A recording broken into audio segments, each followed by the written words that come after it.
Olá, sejam todos bem-vindos.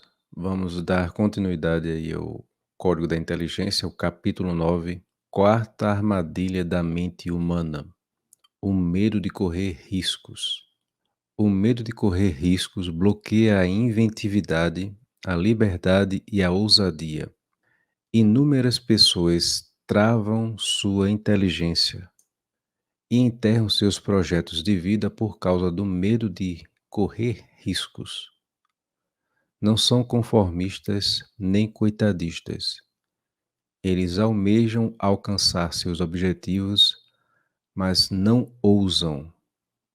Procuram transformar seus sonhos em realidade, mas se inquietam com os riscos da jornada.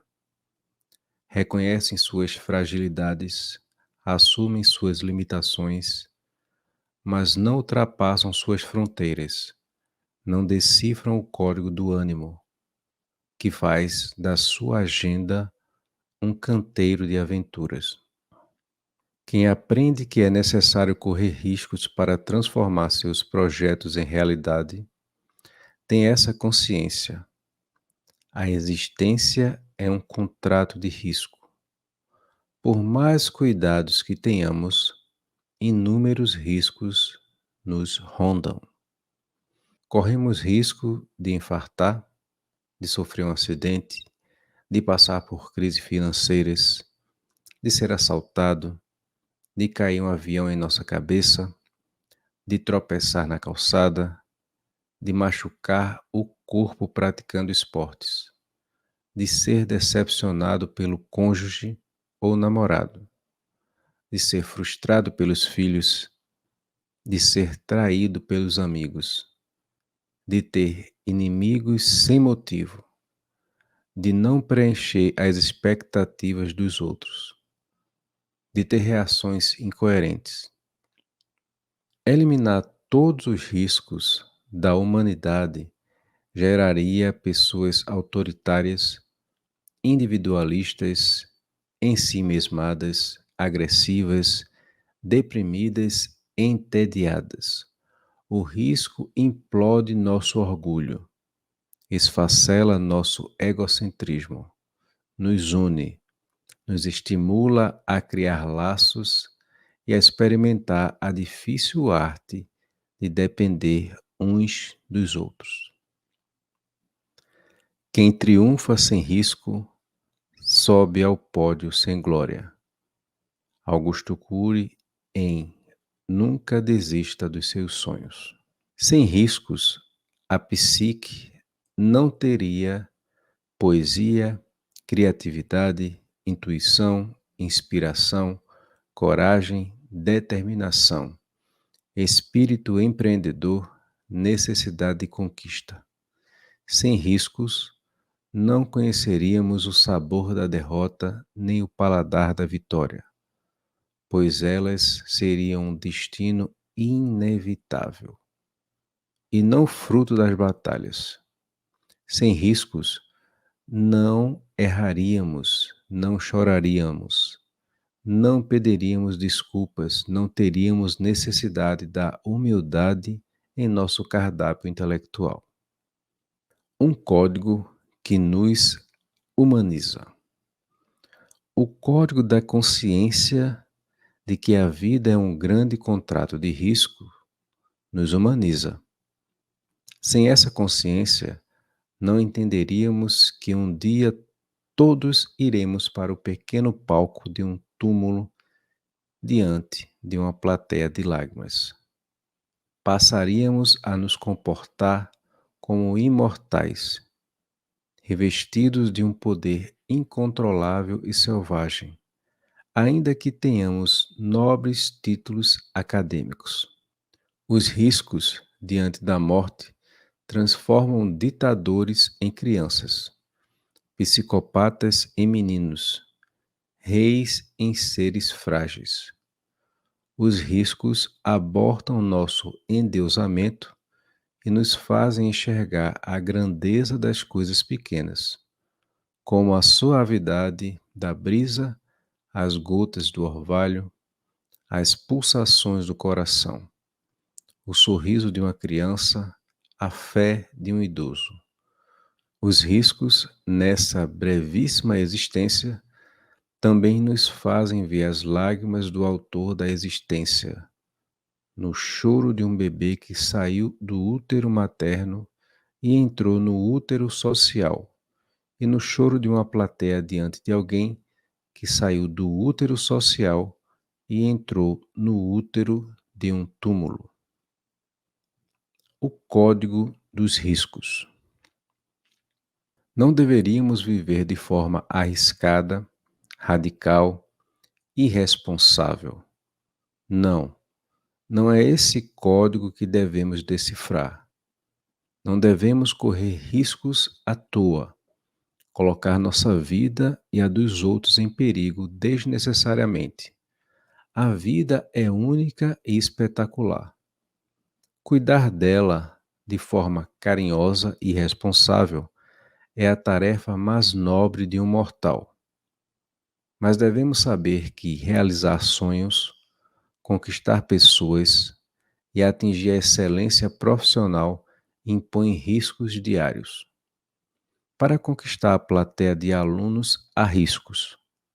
É necessário decifrar vários códigos da inteligência, teatralizar a exposição, humanizar o educador, contar histórias, provocar a inteligência.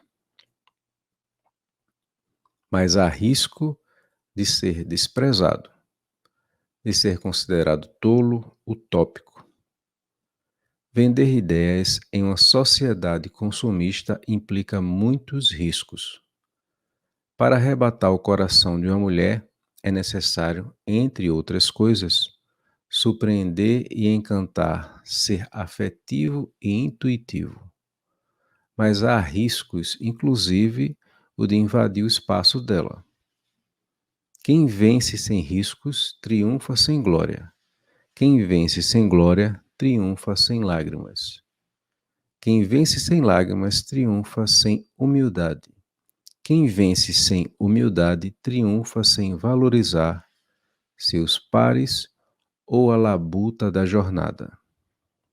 Perdas e frustrações fazem parte da pauta de ricos e miseráveis, intelectuais e iletrados. O que nos diferencia é a forma como lidamos com elas. Augusto Cury, em A Sabedoria Nossa de Cada Dia. Não basta superar o conformismo e o coitadismo, nem reconhecer nossos erros. Também é necessário superar o medo de ousar, de apostar em novos projetos, de batalhar por aquilo em que se acredita. Muitos intelectuais se tornaram estéreis na produção de novas ideias porque não ousaram arriscar nova linha de pesquisa, propor novos temas, caminhar pelo desconhecido. O desconhecido e o medo de não chegar a lugar nenhum os paralisaram. Não é coincidência que as grandes descobertas da ciência foram realizadas no período de imaturidade nos cientistas, e não no auge da carreira acadêmica deles. O auge da carreira em qualquer área, mesmo filosófica, política e espiritual, é o melhor meio para asfixiar nossos sonhos, ousadias e aventuras. O ser humano é tão criativo que, quando não tem problemas, ele os cria.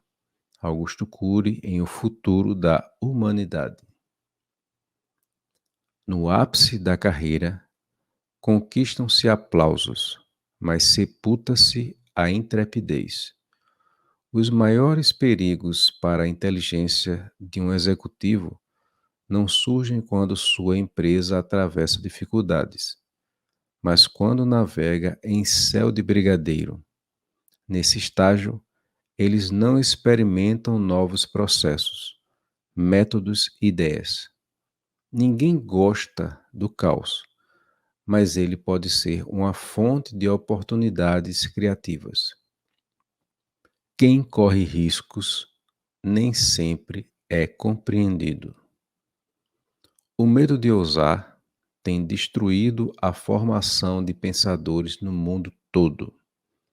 Muitos estudantes temem levantar a mão, questionar seus professores, expressar seus pensamentos. O sistema educacional procura alunos quietos, mas a sabedoria procura alunos inconformados.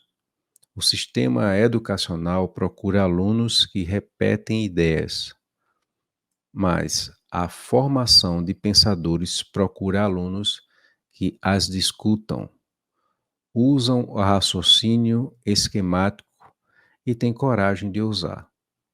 Lembro-me de um aluno que tirou 0 porque ousou pensar diferente. Merecia tirar 10, mas foi completamente silenciado. Nunca mais ousou expressar seus pensamentos. Lembro-me de outro aluno que não escreveu corretamente uma palavra na prova. A professora o chamou na frente da classe e o fez escrever na lousa a mesma palavra dezenas de vezes. Foi humilhado publicamente. A humilhação pública foi registrada no inconsciente dele, gerando uma grave zona de conflito. Nunca mais conseguiu escrever textos para mostrar aos outros. No exato momento em que começava a construir palavras, suava frio, seu raciocínio se turvava. Não conseguia pensar. Pequenos momentos mudam uma história. As mulheres são maravilhosamente complexas. O dia em que você achar que compreende uma alma feminina, desconfie do seu sexo. Augusto Cury, em O Futuro da Humanidade. Vivi essa história há mais de 25 anos. Quando eu era estudante de medicina, eu escrevia de modo diferente do que me ensinavam. Não fazia isto porque me considerava melhor do que os meus mestres, mas porque observava e deduzia algumas coisas de modo diferente. Tal atitude era vista como uma afronta. Tentaram me silenciar, mas felizmente a ousadia prevaleceu. Quantos pensadores emudeceram para sempre, porque foram proibidos de pensar diferente? Você foi emudecido em alguma área de sua personalidade por alguém de alguma circunstância. Nunca é tarde para romper as armadilhas da mente. É tempo de superar o medo de errar. É tempo de caminhar sem medo de se perder. Muitos amantes empobreceram sua afetividade porque não se arriscam a criar um novo clima. Beijam, amam, se entregam e até discutem da mesma maneira. Alguns homens estão tão engessados que nem conseguem mudar seus argumentos quando entram em atrito com suas parceiras. Não elogiam, não trazem flores fora de data ou dizem coisas inesperadas. São repetitivos, irritantes, mas querem ser considerados românticos. O medo de ousar aprisiona seu potencial afetivo. Na psiquiatria, o medo se transforma em doença quando a reação é desproporcional ao estímulo estressante. Nem sempre é fácil de detectar o medo.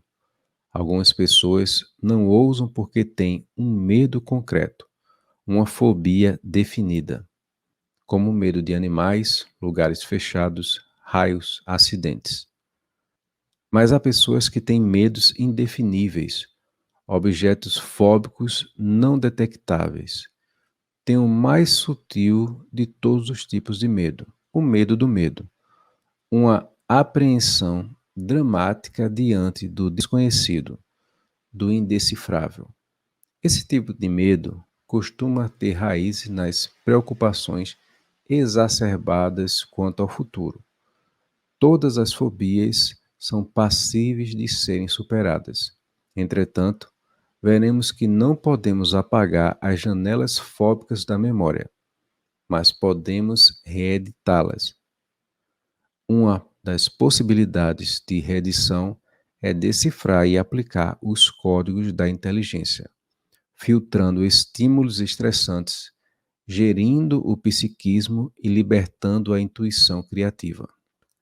Dê as costas para a sua dor e ela se tornará um monstro. Enfrente-a e poderá domesticá-la, administrá-la.